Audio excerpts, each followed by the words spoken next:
Industry latest skills తో best career మీ సొంతం 100% practical learning and top placements కోసం ఇప్పుడే జాయిన్ అవ్వండి రా యూనివర్సిటీ.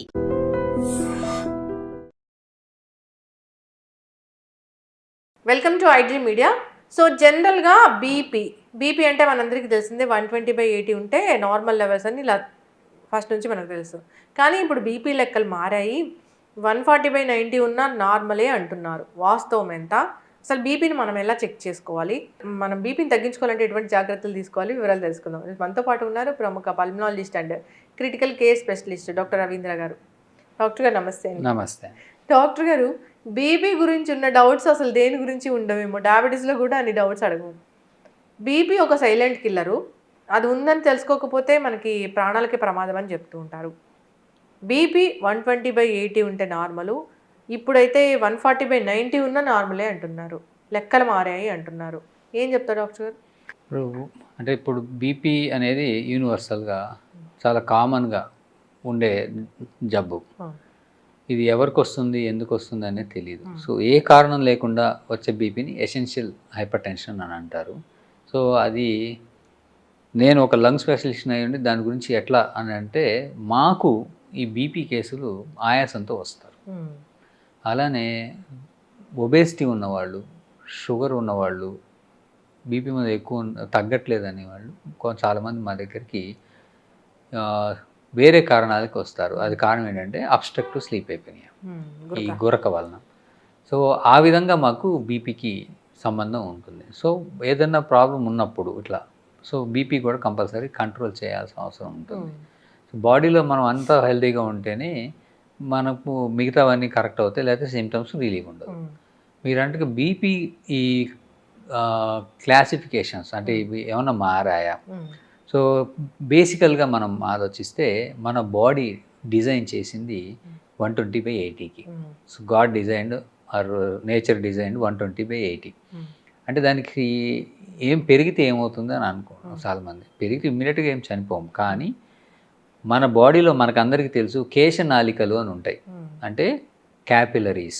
మన హెయిర్ ఉందా, హెయిర్ కన్నా థిన్గా కానీ హెయిర్ అంత సైజ్ కానీ ఉంటాయి క్యాపిలరీస్. ఈ క్యాపిలరీస్ మన కంటి రెటీనాలో కానీ, అలానే ఎస్పెషల్లీ కిడ్నీస్లో కానీ క్యాపిలరీస్ ఎక్కువ ఉంటాయి, బ్రెయిన్లో ఉంటాయి. ఇవి ఈ కేశనాళికలు అనేవి చాలా డెలికేట్ ఉంటాయి. కొన్ని బిలియన్స్లో ఉంటాయి. బిలియన్స్ అంటే కొన్ని వేలు, కొన్ని లక్షల్లో ఉంటాయి. వీటికి 120/80 దగ్గరే మన బీపీ ఉన్నప్పుడు కూడా మనం పుట్టినప్పటి నుంచి చనిపోయి రోజు కొన్ని అవి పగిలిపోతుంటాయి, హీల్ అవుతుంటాయి, కొన్ని తగ్గిపోతాయి. అందుకే మనం ముసలోళ్ళం అయ్యే కొద్దీ ఆ క్యాపిలరీస్ పోయి మనకి ఏజ్ పాటు పోతాయి కొన్ని. కానీ ఈ బీపీ అనేది కొంచెం పెరిగింది అనుకోండి, సో ఆర్గాన్ డ్యామేజ్ అనేది జరుగుతుంది. అయితే ఇప్పుడు ఎట్లా అంటే, ఇప్పుడు మనం పైప్ లైన్ చూస్తాం, ప్రెషర్ ఎక్కువైతే పగిలిపోతుంటాయి.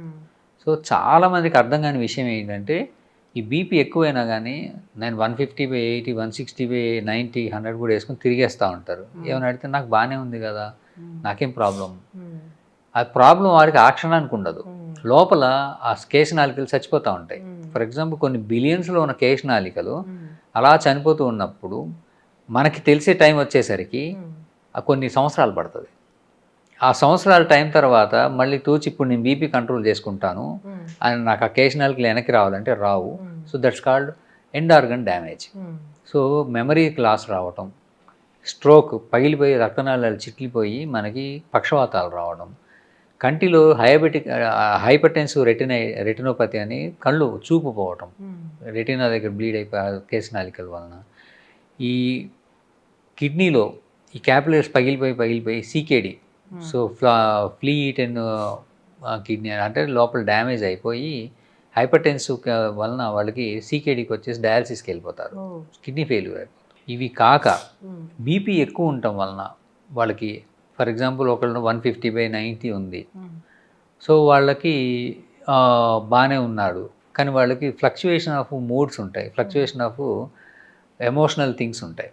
కొంతమంది కోపం వస్తుంది, కొంతమంది భయం వేస్తుంది, కొంతమంది ఎక్సర్సైజ్ చేసి పరిగెత్తాల్సి వస్తుంది, కొంతమందికి బరువులు ఎత్తాల్సి వస్తుంది. ఇలా డిఫరెంట్ థింగ్స్ లైఫ్ స్టైల్లో నడుస్తుంటాయి. కాబట్టి అప్పుడు బీపీ పెరగాల్సిన అవసరం ఉంటుంది. వాళ్ళకి 150, 160 ఆల్రెడీ ఉందంటే ఇంకా పెరిగింది, ఆ క్షణానికి కొలాప్స్ అయిపోవచ్చు. సో బీపీ కంట్రోల్ అనేది ఉంచుకోవడం అనేది అవసరం మనం నార్మల్గా. ఒకటి ఎండ్ ఆర్గన్ అవ్వకుండా, రెండు ఇలాంటివి ఏమీ అవ్వకుండా. అలానే ఈ హై బీపీతో మనకి ఈ బ్లడ్ ఫ్లో అవుతున్నప్పుడు బ్లడ్ వెజల్స్ డ్యామేజ్ అవుతాయి, పెద్దవి మేజర్ డెవలప్. అక్కడ ప్లేక్ ఫార్మేషన్ ఎక్కువ ఉంటుంది. ఈ ప్లేక్ ఫార్మేషన్ ఉండటం వల్ల హార్ట్ అటాక్స్ రావటం, స్ట్రోక్స్ రావటం ఇలాంటివి కూడా జరుగుతాయి. సో బీపీ 120/80 అనేది నార్మల్. కాకపోతే ఈ చేంజెస్ అనేవి మరి ఎంత ఉన్నాయో తెలియదు, కానీ 80 years అండ్ అబోవ్ అయితే అప్పుడు 140/90 ఉన్న నార్మల్ కిందే. అడల్ట్స్ అండ్ యంగ్ పీపుల్ వాళ్ళందరూ 120/80 కిందే చూడాలి. అయితే 140/80 ఉంటే మరి ట్రీట్ చేసుకోవాలా? సో స్టేజ్ 1 కిందకు వస్తుంది. సో స్టేజ్ 1 కొన్ని మైల్డ్గా అయిపోయింది. Observation, diet changes, life style modifications ఇలాంటివి చేసుకోవడం మంచిది. 140 కన్నా దాటి కన్సిస్టెంట్గా ఉండి సమ్ సిమ్టమ్స్ ఏమైనా ఉంటే వాళ్ళకి ట్రీట్ చేయాల్సి వస్తుంది. ఒక్కొక్కసారి ఈ 80 మారుతూ ఉంటుంది కదా, 80 పెరుగుతూ ఉంటుంది, అది డయాస్టోలిక్ అంట. So diastolic, systolic.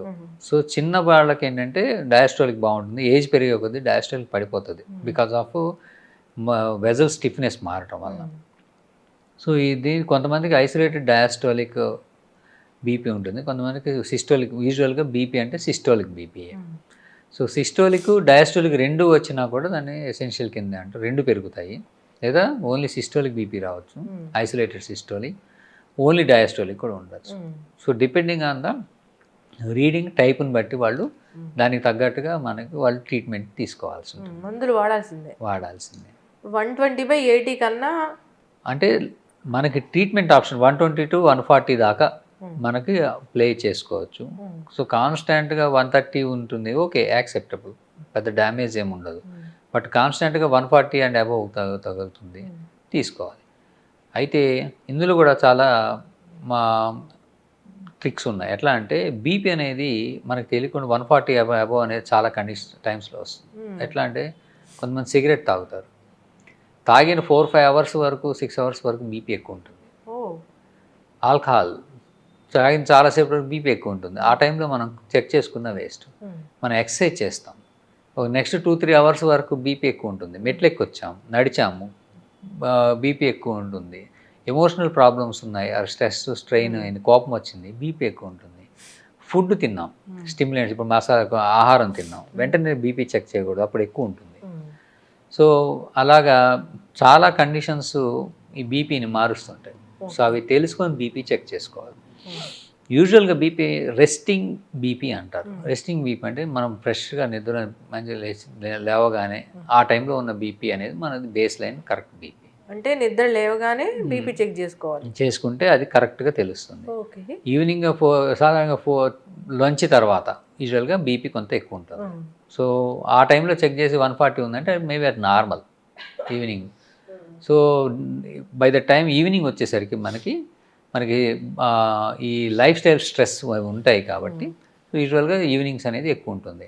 సో దాన్ని మనం పట్టించుకోము. సో ఇవన్నీ ఏంటంటే ఫిజిషియన్ చూసుకొని దాన్ని బట్టి వాళ్ళకి డెఫినెట్గా అవసరమా లేదా అనేది వాళ్ళు డిసైడ్ చేస్తారు. సో మనం అందరూ కూర్చొని చూసుకొని పైకి వచ్చింది, ఇది కిందకు వచ్చింది, ఇవి పెరిగాయి, ఇలాంటి వరీ సమస్య అంటే అన్నీ తెలుసుకోవాల్సిన అవసరం లేదు.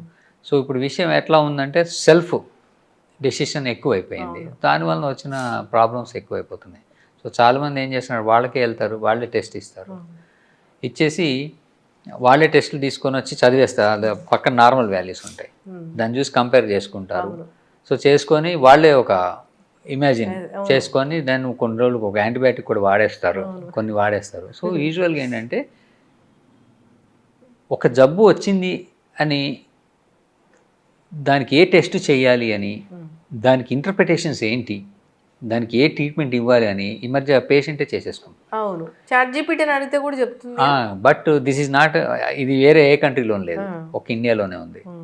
So this is because of government problem. So life is precious అని చెప్తూనే we're doing so many wrong things where it becomes hazardous. చాలామంది చనిపోతున్నారు ఇలాగా self medication, self treatment, self pain killers antibiotics అయితే సో ఇట్లావన్నీ చేసుకొని డెత్ అయితే ఉన్నాయి. సో అవి ఎంతవరకు ఉన్నాయనేది మనకి డేటా తెలియదు, but we're seeing many cases. So ఇందులో కూడా బీపీ దగ్గరికి వచ్చేసరికి కూడా సో ఆ ఫ్యాక్టర్స్ అనేవి అన్నీ అందరికీ తెలియడానికి ఛాన్స్. హెల్త్ కేర్లో ఉన్న వాళ్ళకి తెలుసుకోవాల్సిన, వాళ్ళు అదే పని మీద ఉంటారు కాబట్టి. సో వాళ్ళ పర్యవేక్షణ అట్లీస్ట్ వన్స్ ఆర్ ట్వైస్ వెళ్తే తెలుస్తాయి. దెన్ మీ షెడ్యూల్ పిక్ చేసుకొని తర్వాత దాన్ని ఫాలో అయ్యే సెల్ఫ్ మేనేజ్మెంట్ ఆఫ్ డిసీజ్ అంటారు ఎప్పుడైనా కానీ. సో ఫస్ట్ ముందే ఎక్స్పెరిమెంట్ చేయకుండా know the disease, then know the facts, staging of your disease ఎలా ఉంది, ఫ్యూచర్ అట్లా ఏం చేసుకోవాలి, what are the risk factors మనం అన్నీ తెలుసుకోవాలి. అవి తెలుసుకున్నాక జబ్బును మనం మేనేజ్ చేసుకోవాలి. మరి డాక్టర్ గారు బీపీ ఒకసారి వచ్చింది, డాక్టర్ ట్యాబ్లెట్ రాయడం మొదలు పెట్టారు, వాడమన్నారు, మేము మొదలు పెట్టాము, ఇది స్టాప్ చేసే పరిస్థితి ఎప్పుడైనా వస్తుందా? బీపీ అలాంటివన్నీ ఏంటంటే ఇర్రివర్సిబుల్ కండిషన్స్, ఒకసారి వస్తే ఉంటాయి. Very rarely few people, like sugar కూడా కొన్ని రోజులు ఉంటుంది మాయమైపోతుంది, అట్లా బీపీ కూడా కొంతమందికి ఆఫ్టర్ సమ్ కండిషన్స్ మాయమైపోయి కొంత తగ్గుతుంది. కారణాలు మల్టీఫ్యాక్టరీ. ఎలాంటి వాళ్ళు షుగర్ కంట్రోల్లో పెట్టుకొని బరువు తగ్గిపోయి డైట్ చేంజ్ చేసుకొని, సో స్ట్రెస్ లెవెల్స్ మారిపోయి, ప్రొఫెషన్ మారిపోయి, వాళ్ళకి ఏదో ఒక ఫ్యాక్టర్ అది కాజ్ చేసి వెళ్ళిపోయినాయి అనుకోండి, వాళ్ళు నార్మల్ అయ్యి చాలామంది బీపీ మందు వేసుకోకుండా కొన్ని సంవత్సరాలు బాగానే ఉంటారు. సో అలా వెళ్ళిపోవాలని 100లో ఒకళ్ళిద్దరికి జరుగుతుంది, 6,000లో కొంతమందికి అవుతుంది. మిగతా వాళ్ళందరూ కూడా అట్లానే అవుతుంది అనుకుని మానేస్తే మాత్రం వాళ్ళకే నష్టం జరుగుతుంది. సో బీపీ అనేది వచ్చింది ఉందా చెక్ చేసుకోవాలి రెగ్యులర్గా. ఈ చెక్ చేసుకుంటూ బీపీని దాన్ని బట్టి వాళ్ళు డెసిషన్ తీసుకోవాలి. అయితే చాలామంది నేను గమనించాం, మాకు వచ్చేవాళ్ళు ఈ ఆయాసంతో వస్తారు, బీపీ మంది వేసుకున్నారు, సార్ బీపీ చూసుకుంటే నార్మల్ ఉందని మానేసామన్నాడు. వాళ్ళు ట్యాబ్లెట్స్ వేస్తుంటే నార్మల్ ఉంది, సో దాన్ని మానేస్తారా, దానికి తెలియకుండా పెరిగి ఉంటుంది, ఆయాసాలు వచ్చేస్తాయి. సో బీపీ మందు అనేది వేస్తే నార్మల్ ఉంది అంటే మందు సరిపోయింది డోస్ అని. సో మందు డోస్ సరిపోయి బీపీ నార్మల్ అయిందని డోస్ తగ్గించకూడదు, అంతే మెయింటైన్ చేయాలి, 2 మానేయకూడదు. ఈ 2 చాలా మంది చేస్తుంటారు లైఫ్ స్టైల్. ఇంకొకటి, మీలాంటి డాక్టర్ల దగ్గరికి వస్తే ఒక ట్యాబ్లెట్ రాస్తే దాన్ని ఏళ్ల తరబడి వాడుతూ ఉంటారు, మళ్ళీ మధ్యలో ఫాలోఅప్కి వెళ్ళకుండా. అది ఇండియాలో చాలా ఎక్కువ అయిపోయింది. సో ఈవెన్ 5 years 6 years కూడా వాళ్ళు అదే ప్రిస్క్రిప్షన్ తీసుకెళ్ళి మందులు వాడేస్తున్నారు. This is again government policy problem. Why India ఇంటర్నేషనల్గా అయితే ఒక ప్రిస్క్రిప్షన్ ఇస్తే ఆ ప్రిస్క్రిప్షన్ మెడికేషన్ అనేది ఫస్ట్ గోస్ టు ఫార్మసిస్ట్. ఎందుకంటే మెడిసిన్స్లో చాలా క్లాసిఫికేషన్స్ ఉంటాయి. సో షెడ్యూల్ హెచ్ అని, డేంజరస్ అని, నార్కోటిక్స్ అని, అండ్ కొన్ని లిమిటెడ్ యూసేజ్ అని, సైడ్ ఎఫెక్ట్స్, ఈ ప్రొఫైల్స్ అన్నీ చాలా ఉంటాయి. సో ఈ మందులు రాసేటప్పుడు ఏ పేషెంట్కి ఏం రాస్తాము అనేది డాక్టర్కి సిచ్యువేషన్ బట్టి రాస్తారు. దాని తర్వాత అవి ఎక్స్ప్లెనేషన్ చేయటం, ఎన్ని ఇవ్వాలి అనేది మాత్రమే, ఎన్ని మందులు ఇవ్వాలని రాసినాక those things goes to pharmacist. Qualified pharmacist అవన్నీ చూసినాక పేషెంట్కి ఎన్ని, ఫర్ ఎగ్జాంపుల్ 2 నెలలు వాడాలి మందులు, ఆ 2 నెలలే సప్లై చేస్తాడు, చేసి ఆ ప్రిస్క్రిప్షన్ అక్కడితో ఎండ్ చేస్తాడు. ఎందుకంటే చేసే ముందు వాళ్ళకి ఆ సైడ్ ఎఫెక్ట్స్, ఆ మందులు ఎప్పుడు వేసుకోవాలి, విత్ ఫుడ్ వేసుకోవాలా, ఆఫ్టర్ ఫుడ్ వేసుకోవాలా, ఖాళీ పొట్ట మీద వేసుకోవాలా, ఇట్లా అన్నీ ఎక్స్ప్లెయిన్ చేస్తూ, సైడ్ ఎఫెక్ట్స్ కూడా మీకు ఈ లక్షణాలు కనబడితే మందు ఆపాలి, డేంజరస్ అన్నీ చెప్పి సైన్ తీసుకొని ఎండ్ చేసి ఇస్తారు. అయితే ఫర్ ఎగ్జాంపుల్ కొన్ని ఒకరికి జ్వరం వచ్చింది, 5 రోజులు యాంటీబయాటిక్స్ రాసాము, అక్కడితో ఎండ్ అయిపోవాలి 5 రోజుల్లో. కానీ ఇదే యాంటీబయాటిక్ వాళ్ళు ఒక 10 కోర్సులు 20 కోర్సులు కొనేసుకుని వేసేసుకుంటారు. సో అదే వచ్చింది కదా లాస్ట్ టైం, మళ్ళీ డాక్టర్ దగ్గరికి వెళ్తే సేమ్ మందు రాస్తాడు. సో అనవసరంగా వెళ్ళడం ఎందుకు, ఇదే ప్రిస్క్రిప్షన్ తీసుకెళ్ళి వాడేద్దాం. యాక్చువల్లీ ఏంటంటే మనం వెళ్ళి వెర్బల్గా అడిగినా, మనం వెళ్ళి ఓల్డ్ ప్రిస్క్రిప్షన్ ప్రొడ్యూస్ చేసినా, మనం వెళ్ళి మనకు ఒక టెస్ట్ చేయమని చెప్పినా ఇవి లీగల్లీ చేయకూడదు. ఇది గవర్నమెంట్ మరి ఎందుకు పట్టించుకోవట్లేదో మరి గవర్నమెంట్కే తెలియాలి. ఎందుకంటే ఒక మెడిసిన్ అనేది రూల్ దాటి వేస్తే ఎనీ మెడిసిన్ దాని సైడ్ ఎఫెక్ట్స్ ఉంటాయి. కొంతమంది సైడ్ ఎఫెక్ట్ వర్సెస్ లైఫ్, ఇప్పుడు అది వేయకపోతాడు చనిపోతాడు, లేదు వేస్తూ కొన్ని సంవత్సరాలు బతుకుతాడు, కొన్ని డెకేడ్స్ బతుకుతారు, సో వేయమని చెప్తారు. సో ఈ benefit versus loss, benefit versus side effects, ఇవన్నీ వాళ్ళకి డాక్టర్ చెప్పి చేస్తారు. సో కొంతమందికి ఏంటంటే రాలేరు, పూర్ పీపుల్ ఉంటారు, సో వాళ్ళకి చెప్పేస్తారు ఈ 6 నెలలు వేసేసుకో, ఈ సంవత్సరం వేసుకో, క్రానిక్ డిసీజ్, మధ్యలో ఉంటారా లేదా టాప్అప్ ఇస్తారు. ఇప్పుడు ఏంటంటే వాళ్ళు ఒకే మెడికల్ షాప్లో కొనాలని రూల్ లేదు. సో ఒక మెడికల్ షాప్లో కొన్నాక యాక్చువల్లీ వెస్ట్రన్ వరల్డ్లో కానీ ఎక్కడ అదర్ దాన్ ఇండియా ఆ ప్రిస్క్రిప్షన్ ఇంకో చోటకి వెళ్ళడానికి లేదు. సో వాళ్ళకి దొరకదు. అప్పుడు ఏం చేస్తారంటే వెస్టర్న్లో కూడా డాక్టర్స్, నువ్వు రాలేవు, నీకు ప్రాబ్లం ఉంది, so we will give top-up when ever you ask. So వాడు $400 ఛార్జ్ చేసేవాడు $10 $20 తీసుకొని కొంతమంది నీడి వాళ్ళకి వాళ్ళ కోసం వచ్చి అంత కట్టాలి, వాళ్ళకి ఆ టాప్అప్ ఇచ్చేస్తారు.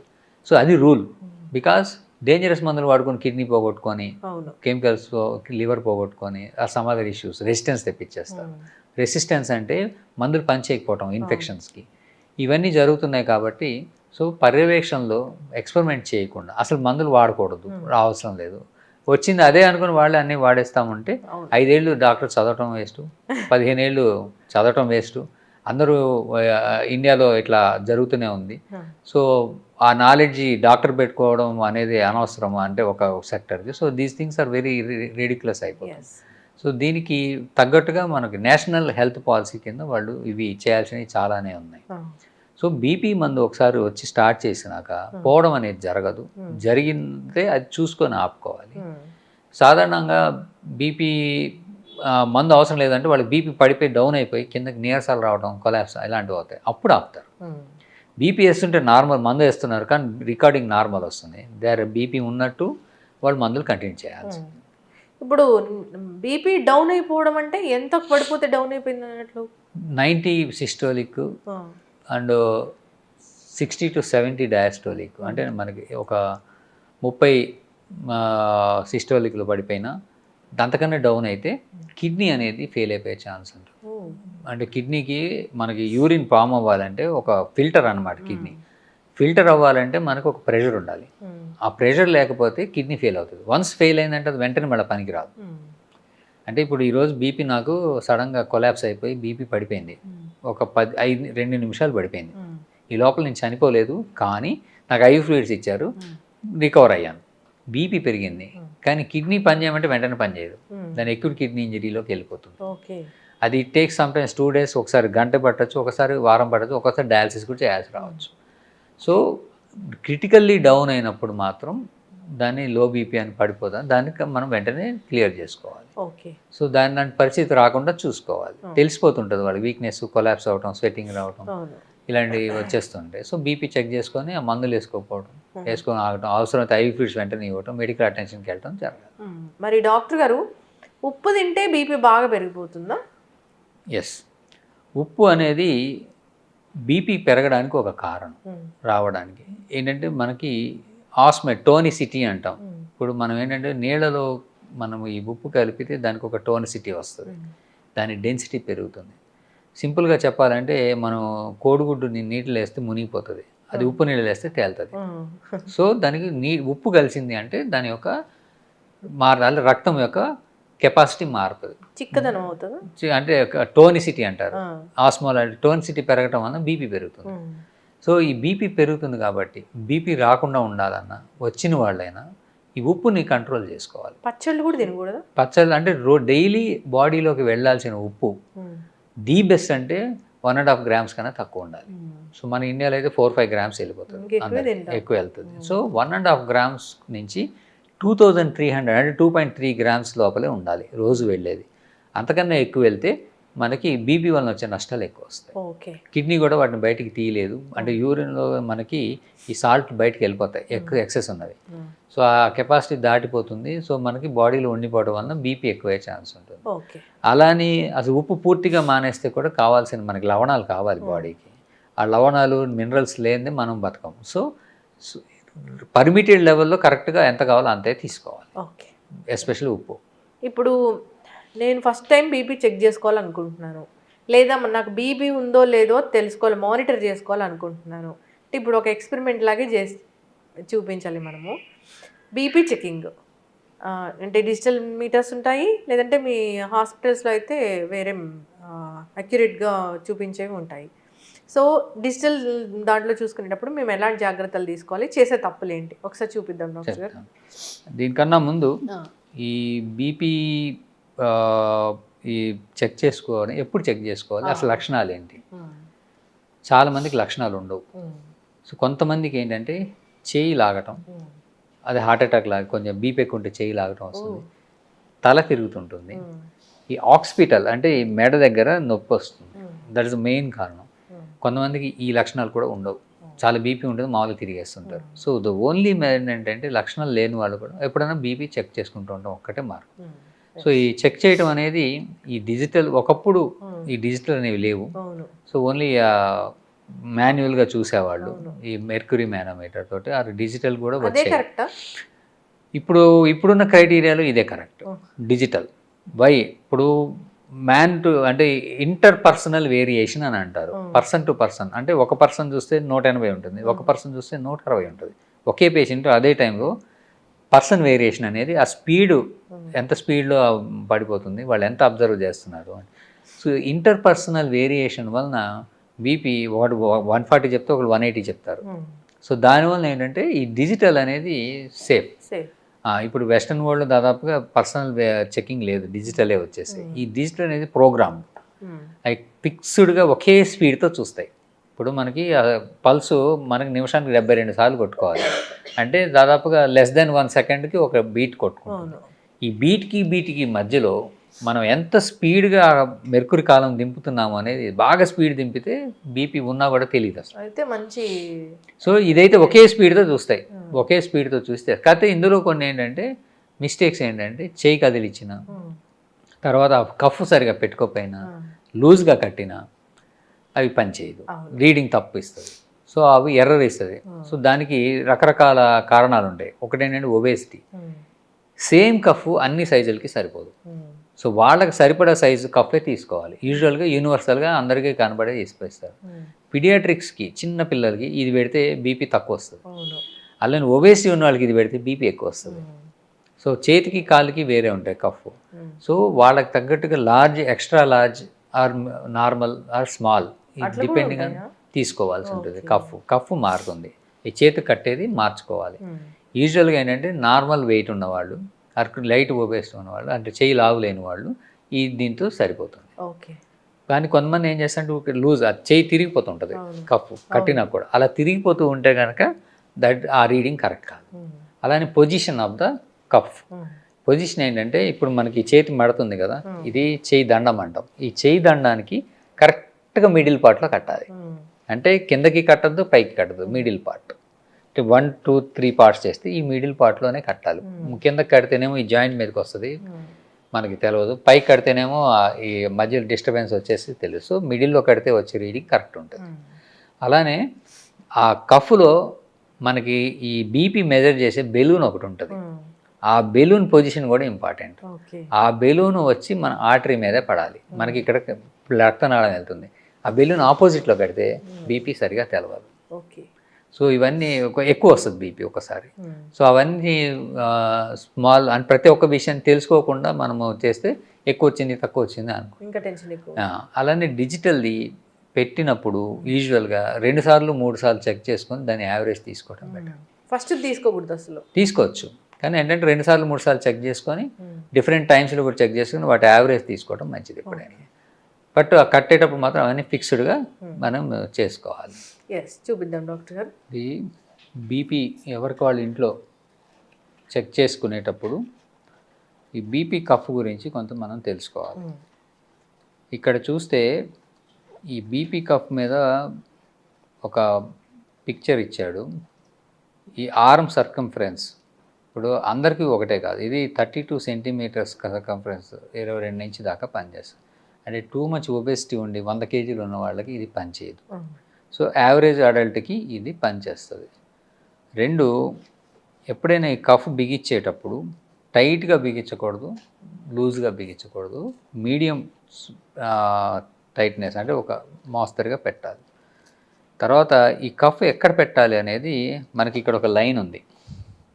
ఈ మడత, చేతి మడతకి 2 సెంటీమీటర్ పైన వచ్చేటట్టుగా కట్టుకోవాలి.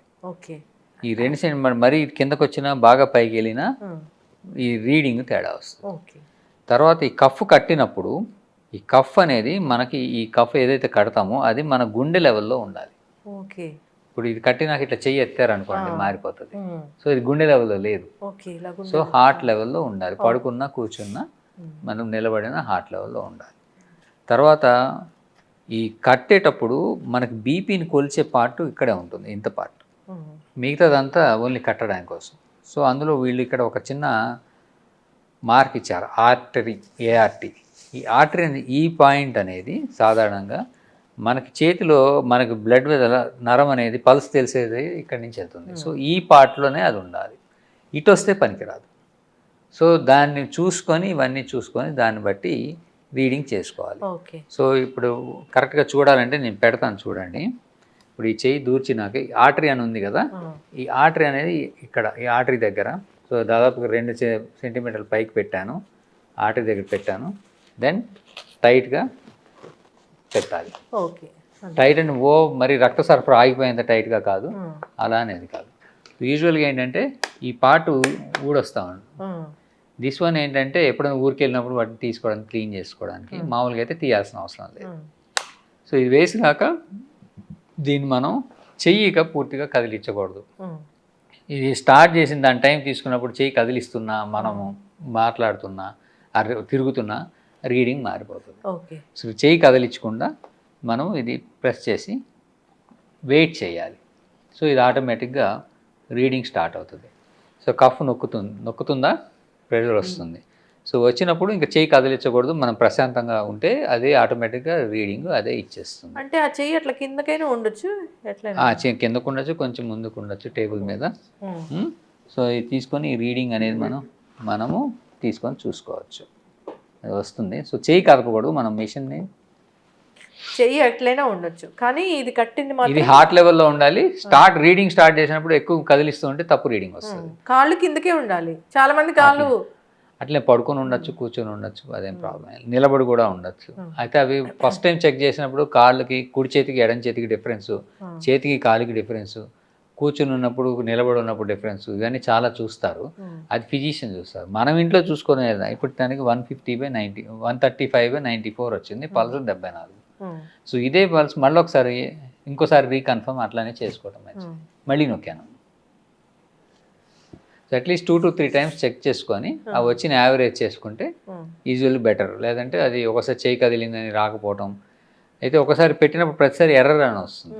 ఎర్రర్ అని వస్తుంటే కనుక డాక్టర్ దగ్గరికి వెళ్ళి చెక్ చేసుకోవాలి. అంటే ఎర్రర్ అంటే అది చెక్ చేయట్లేదు, సరిగా రావట్లేదు. వీళ్ళకి బీపీఎన్ ఎక్కువ ఉండాలి, లేదా ఆ కఫ్ సరిగా సెట్ అవ్వకపోతుండి ఉండాలి.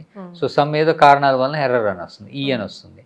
అప్పుడు డాక్టర్ దగ్గరికి వెళ్ళి చెక్ చేసుకోవాలి. ఎర్రర్ వచ్చిందంటే వాళ్ళకి బీపీఎన్ ఎక్కువ ఉండాలి, వేరే మల్టిపుల్ కారణాలు. సో అవి ఏంటి అనేది వాళ్ళు చెక్ చేసుకుంటారు. సో 130/90. సో ఇందాకట్లానే దాదాపు అంటే 5 ప్రతిసారి ఒకటే రాదు, గుప్పిడి గింజలు తీసేది. సో మనం ఏం వీ విల్ కన్సిడర్ ఇట్ అది 130/90. అంటే ఇప్పుడు ఇది మధ్యాహ్నం తీస్తున్నాం కదా, ఈవినింగ్ ఇప్పుడు దాదాపుగా ఒక కాఫీ టీ తాగుంటాడు, భోజనం చేశాడు. So this is a normal BP for person. So 130/90 symptoms ఏమి లేవు కాబట్టి వీ కన్సిడర్ అన్నారు. దాన్ని నోట్ చేసేసుకోవాలి, ఇది నార్మల్. సో పెట్టేటప్పుడు టైట్గా ఉండాలి, ఇవన్నీ వాళ్ళు చూసుకోవాలి. కఫ్ ఎవరి సైజు, ఏ సైజ్, అడల్ట్ సైజా కాదా, ఈ level of fixing heart level దగ్గర మిడిల్ ఆఫ్ ద ఆర్మ్లో పెట్టుకోవాలి, ఈ గ్యాప్ చూసుకోవాలి. ఈ ఆర్టరీ మార్క్ ఆర్టరీ మీదే ఉండాలి, ఆర్టరీ. దెన్ అది కరెక్ట్ రీడింగ్ వస్తుంది. ఓకే, చక్కగా చెప్పారు డాక్టర్ గారు. అలా కాకుండా ఎలా పడితే అలా చెక్ చేసుకొని బీపీ ఉందని లేదా బీపీ లేదని ఇలా చెప్తూ ఉంటారు. డాక్టర్స్ కూడా రాంగ్ మెసేజ్ ఇస్తూ ఉంటారు. ఇదైతే పర్ఫెక్ట్గా మనం ఎలా మెజర్ చేసుకోవాలి ఏంటి అనేది. బీపీ ఎప్పుడైనా ఎర్లీ మార్నింగ్ మనం నిద్ర లేస్తానే బీపీ చెక్ చేసుకోవాలి. Resting BP best option, best BP అది.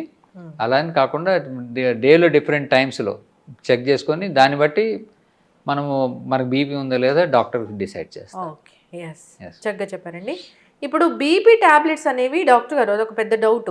ఇప్పుడు మార్నింగ్ వేసుకోవాలా, ఈవినింగ్ వేసుకోవాలా? ఎప్పుడైనా 24 hours పనిచేస్తాయి బీపీ టాబ్లెట్స్ అని. అంటే ఇప్పుడు సాధారణంగా ఏంటంటే అందరూ మార్నింగ్ వేసుకుంటారు. ఎందుకు కారణం ఏంటంటే మనం ఈవినింగ్ వేస్తే నిద్రలో దాదాపుగా మనకు బీపీ తగ్గిపోతుంది, స్ట్రెస్ ఉండదు, స్ట్రెయిన్ ఉండదు, రెస్ట్లో ఉంటాం. సో పొద్దున్న లేవగానే, పొద్దున్న లేచిన దగ్గర సాయంత్రం దాకా మనకి హడావుడిగా బిజీగా ఉండి స్ట్రెస్లు, స్ట్రెయిన్లు, ఎమోషనల్, ఎక్సర్సైజులు, పరుగులు పెట్టడాలు ఉంటాయి. సో ఆ టైంలో ఫ్లక్చువేషన్స్ ఉంటాయి కాబట్టి పొద్దున్నే బ్రేక్ఫాస్ట్తో మనము బీపీ వేసుకుంటే ఆ మిగతా రోజు అంతా కంట్రోల్లో ఉంటుంది. బట్ అలానే అది నైట్ పనిచేయదని కాదు. యూజువల్గా ఇప్పుడు వస్తున్న ట్యాబ్లెట్స్ ఏవైనా కానీ sustain release, control release, modified release, ఇలా ఎక్స్టెండెడ్ రిలీజు, ఇలా డిఫరెంట్ మెథడ్స్లో తయారు చేస్తున్నారు కాబట్టి అది ఒకసారి మనం మింగితే అది 24 hours పనిచేస్తాం. ఓకే. సో అందుకని మింగగా పనిచేస్తూనే ఉంటుంది. సో కొంతమందికి యూజువల్గా మార్నింగ్ తీసుకుంటే ఓకే, కొంతమందికి ఫిజిషియన్ డిసైడ్ చేస్తారు మధ్యాహ్నం వేసుకోమని, రాత్రి వేసుకోమని. మరి 4-5 మందులు అవసరం పడతాయి, కొంతమందికి తగ్గదు. సో అలాంటి వాళ్ళు డిస్ట్రిబ్యూట్ చేస్తారు, డే అంతా వాళ్ళు డిస్ట్రిబ్యూట్ చేసి ఈ టైంలో తీసుకోండి అని చెప్తారు.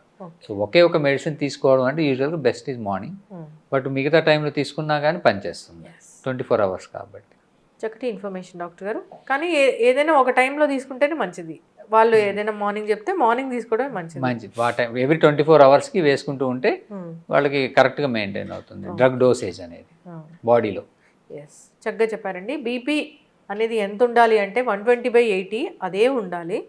సో ఇంకా 140/90 కన్సిడర్ చేస్తాము అంటే డిపెండ్స్ ఆన్ దేర్ ఏజ్ ఇలా చెప్తూ ఉన్నారు. సో అంతేకాకుండా బీపీ చెక్ చేసుకునే టైం మార్నింగ్ టైమే మీరు చెప్పిన పద్ధతిలో చెక్ చేసుకోవాలని కోరుకుందాం డాక్టర్ గారు. బీపీ టాబ్లెట్స్ డాక్టర్ చెప్పకుండా మానేయొద్దు, మనం సొంతంగా డోస్ కూడా పెంచుకోకూడదు, డోస్ కూడా తగ్గించుకోకూడదు. చక్కగా చెప్పారండి. ఫాలో అవ్వాలని కోరుకుందాం. ధన్యవాదాలు. నమస్తే. And for more videos, Please subscribe to iDream. Please subscribe to iDream. Please subscribe iDream. And please subscribe to iDream. For more videos, subscribe to iDream. please like, share and subscribe to the channel. Congratulations, iDream. Subscribe to iDream. Subscribe to iDream. So subscribe to iDream Media. iDream ki iDream team అందరికి huge congratulations. Please subscribe iDream Media. Please subscribe to iDream. Subscribe iDream. Please subscribe to iDream. iDream అంటే నా కళల ఛానల్ను subscribe చేసుకున్న నోరు తిరుగుతలేదు, మీరైతే గంట గుర్తు కొట్టండి. For more such videos, please subscribe to iDream.